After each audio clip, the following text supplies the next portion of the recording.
Naalarma na si Pangulong Bongbong Marcos sa panibagong pangharas ng China sa Ayungin Shoal. Naghain ng diplomatic protest ang Pilipinas pero naghain din yan ang China at tinawag pa tayong troublemaker. Live mula sa Puerto Princesa, nasa frontline ng balitang yan si Gio Robles. Gio, ikwento mo nga sa amin ang personal mong naranasan sa resupply mission? Binomba ng tubig mula labas hanggang loob ang resupply boat ng Pilipinas na unay sa May 4 na naglalayag sa Ayungin Shoal. Binabraso lang tayo ng mga barko ng China na doble o triple ang laki kumpara sa mga barko ng Pilipinas. Personal kong natunghayan yan mula sa sinasakyan kong BRP Cabra na naka-escort sa mga resupply boat. Palapit na tayo ngayon sa isa sa mga resupply boat ng Pilipinas kung saan makikita ninyo magkabilaan na binobomba ng water cannon ng dalawang Chinese Coast Guard vessel, yung mas maliit niya na resupply boat ng Pilipinas. Magkabilaan po na ginagamitan ng water cannon nitong dalawang Chinese Coast Guard vessel, yung mas maliit na resupply boat ng Pilipinas. Yan, nakikita niyo po ninyo, tinamaan na po ng water cannon itong resupply boat natin.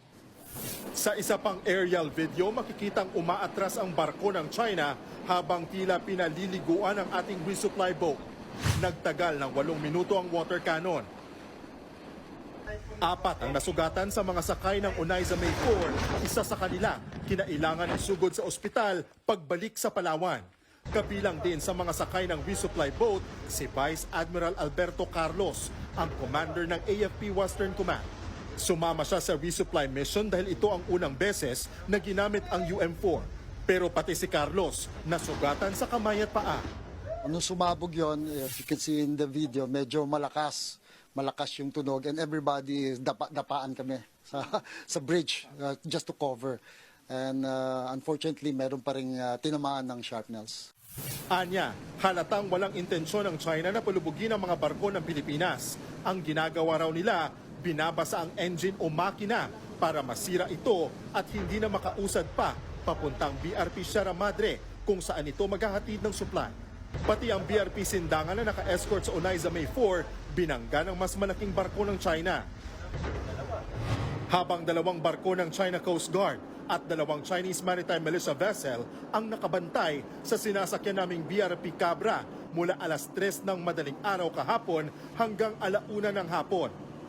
Kumpara dito sa sinasakyan nating BRP Cabra, kitang-kita kung gaano kalaki itong China Coast Guard 3305. Sa ngayon, naka-dead on water o ika nga nakapatay yung makina nitong sinasakyan nating PCG vessel dahil napakadelikadong ginagawa ng mga pagmaniobra ng China Coast Guard at mga Chinese Maritime Militia vessel. Sa kabila niyan, tagumpay na nakalusot ang unay sa May 1 habang ang sinasakyan naming BRP Cabra na iwanan na. Sa kabuuan, umabot sa 22 mga barko ng China na nakapalibot sa Ayungin Shoal. 18 sa mga yan, Chinese Maritime Militia vessels.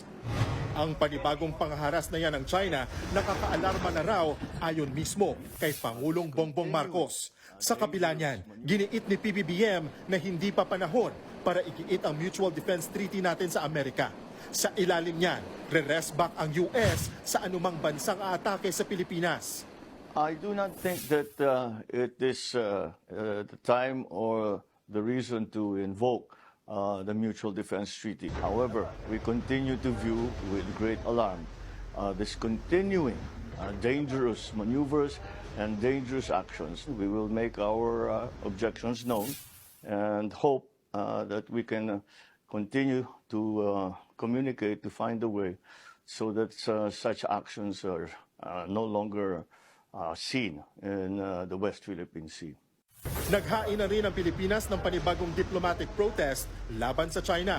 Ito na ang ika-10 protesta ngayong taon. Ang Chinese Embassy naman dito sa Maynila, naghain din ng protesta. Nanindigan silang Pilipinas ang may kasalanan sa nangyari. Alinsunod daw sa batas nila kanilang naging aksyon sa mga barko ng Pilipinas. Naging professional pangaraw sila at nag-improve. Maraming salamat, Gio Robles, live mula sa Puerto Princesa, Palawan.